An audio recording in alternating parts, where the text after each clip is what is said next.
this present game, this competition, and what it means to this group. So I'm sure there's going to be motivation regardless. It doesn't have to come from this whole revenge factor, but we certainly want to win. We want to get off to a good start in leg one, and that's what we're looking to do tomorrow.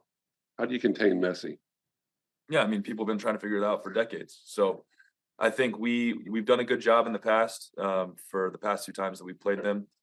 You know, it's about not being it's about being fearless. You know, you got to be able to approach the game in the same way that you would otherwise, and be aware of where he is on the field. Try and limit his space, limit the ability for him to run at you with pace. Because when you give him that time and space, he can pinpoint a shot or a pass. So being close to him is probably the most important thing. Okay, we'll take some questions from the audience here that is online. I'm going to raise the volume for you, gentlemen. Okay. John Glennon, if you would like to ask a question to the gentleman here. Yes, thank you, Gary. I know you talked before the season certainly about the enthusiasm of having Hani and Sam and Tyler and kind of everything that you hoped they would bring. I wonder if you could just talk a little bit about the frustration level. I'm sure you must feel, and probably some fans are feeling too. You know, just the fact that they've been able to be on the field so few moments together so far. You know, at the start of a season, at which there was a lot of high hopes for the 3 of them together. It is unfortunately part and parcel of the game. You know, we've seen Hani and Sam walk off the field in the same game. Huge disappointment. We've had a very small sample size of those guys working together, and I think what we saw, hugely encouraging. The hope is slowly but surely we're getting closer to that. I know there was a question earlier from Ben about, when and how those guys are going to be back into the group. In the meantime, I think there have been some very sterling performances from other guys that have stepped up to the plate. And I do believe in a season where the opening exchanges are as challenging as anything that we've run into in terms of schedule and caliber of games, I think the whole group has shown the sort of professionalism and focus on really 2 fronts.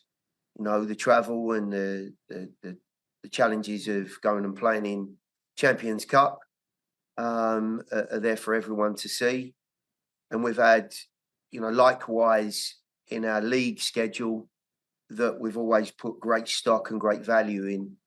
So to be in a position where we're in the last 16 and unbeaten in the league, albeit, looking for our first win in the league, I think the guys have done a great job, and we can look forward to what Tyler, Hani and Sam will bring to the group, certainly as a trio.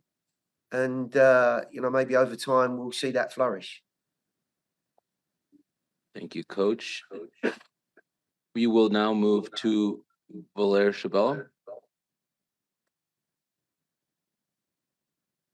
Hello. Hi, Gary and Walker. This is a question for both of you. Gary, you might not necessarily like me for this, but I asked you a couple of weeks ago about the Open Cup. So now a decision seems to have been made. Neither Nashville SC nor Huntsville FC will be participating. I'm just curious about both of y'all's thoughts about this.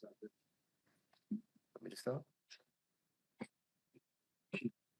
Look, I think that's horrible. That echo. Go ahead. I think that the Open Cup, as we all see it, is a cup competition that offers us as a playing staff and a team the opportunity for silverware and to obviously enter into the cup competition that we're in. We are, however, bound by the rules and regulations of MLS. And I would have to say, in current circumstances, the fact that we, as the MLS group, are not taking part in Open Cup this year is probably a scheduled blessing. The fact that we don't have as many games, these guys are getting through a tremendous amount of work. There are limitations, of course, in our league with squad size. and restrictions in other areas. So therefore, that makes life incredibly difficult. The fact that we have at least a couple of players, if not more, that actually represent their country as well, play into that equation. So I would have to say on this occasion, it is a blessing that we don't take part in Open Cup. As far as Huntsville not being involved, I don't think anyone was aware that making the playoffs or being in that top group in MLS Next Pro was going to be a factor in either being involved or not involved in Open Cup. That was, I think, a discussion surely that was at a much higher level in the early part of this year. So that's unfortunate. It would have been great if they could have been part of that equation, but they're not. We move on, and we look forward to and we focus on the silverware that we can try and win. Yeah, not much to add to that. I think Gary covered a lot of the key points there. I've had great memories of Open Cup myself. Having won to Dallas, we came, very close, losing the quarterfinal in Orlando with Nashville. It's a fun tournament. It's a chance for, lower level teams to enter into a fold and play some big time games. It also offers the opportunity for maybe some players on MLS teams who aren't playing as much to get some more games. So from that standpoint, would you always like for those players to get more action in competitive games? Yes, but to Gary's point, the schedule this year for us with Champions Cup and international duty and all the things that are going on, it could be a blessing.